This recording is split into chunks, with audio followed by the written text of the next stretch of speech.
ચિત્રપાઠ 1 બજારમાં. બાળ દોસ્તો, તમારા ગામ કે શહેરમાં બજાર હશે જ. અહીં એક ગામનું બજાર દેખાય છે. કહો જોઈએ, બજારમાં શું શું હોય છે? તમે કહેશો બજારમાં દુકાનો હોય, લોકોની ભીડ હોય, વાહનો હોય, રોડ રસ્તા ફૂટપાથ હોય.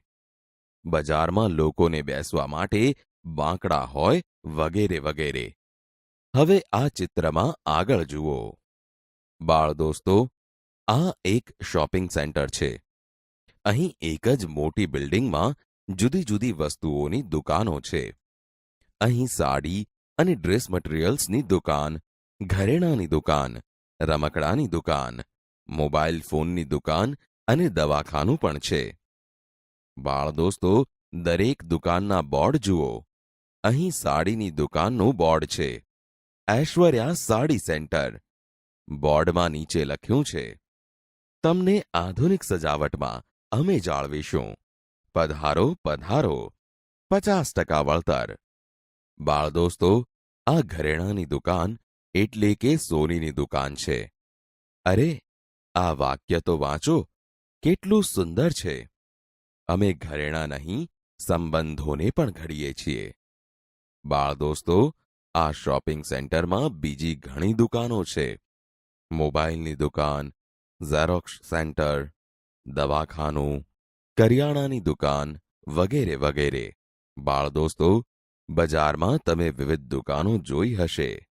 આ ઉપરાંત બજારમાં હવે પૈસા મૂકવા બેંક, પૈસા ઉપાડવા એટીએમ, ચાલવા માટે ફૂટપાથ અને વાહન મૂકવા માટે પાર્કિંગની વ્યવસ્થા હોય છે.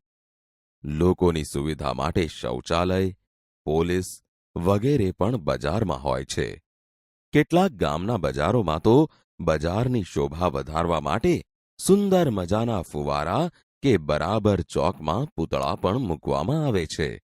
અને રક્ષણ માટે સીસીટીવી કેમેરા પણ મૂકવામાં આવે છે. બાળ દોસ્તો, અહીં જુઓ.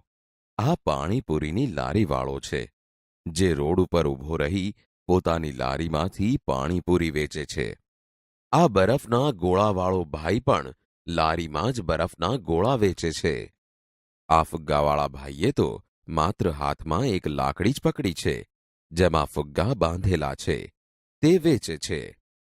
આ બંગડીઓ વેચતી બેન અને શાકવાળી માત્ર પાથરણા પાથરી પોતાની વસ્તુઓ વેચે છે.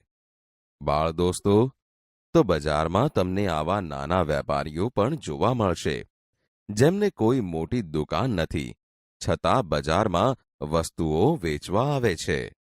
બાળ દોસ્તો, પેલા ખૂણામાં જુઓ, એ મોલ છે. તમને થશે કે આ મોલ એટલે શું? બાળ દોસ્તો, હવે મોટા મોટા શહેરોમાં મોલ બનવા લાગ્યા છે. આ મોલ પણ છેવટે તો એક મોટી દુકાન છે. પણ આ દુકાનની વિશેષતા એ હોય છે કે એક જ દુકાનમાં તમને કપડાં, ચપ્પલ, કરિયાણું, જ્વેલરી, રમતના સાધનો, નાસ્તાની વસ્તુઓ, ફટાકડા, ઇલેક્ટ્રોનિક્સ વસ્તુઓ બધું જ મળે છે. બાળ દોસ્તો, મોલમાં બધી જ વસ્તુઓ તમારી સામે મૂકેલી હોય છે, ગોઠવેલી હોય છે. તમારે જાતે જ ભાવ જોઈને તમારી વસ્તુ જાતે જ ખરીદવાની હોય છે. તમે કોઈ મોલમાં ખરીદી કરવા ગયા છો? ના ગયા હો તો ખાલી મોલ જોવા તો જજો જ. અરે જુઓ, જુઓ, અહીં રિક્ષા અને બાઇકનો અકસ્માત થયો છે. બાળ દોસ્તો, બજારમાં ભીડ હોય છે.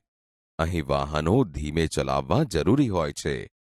વાહનો યોગ્ય રીતે પાર્કિંગ કરવા જરૂરી હોય છે.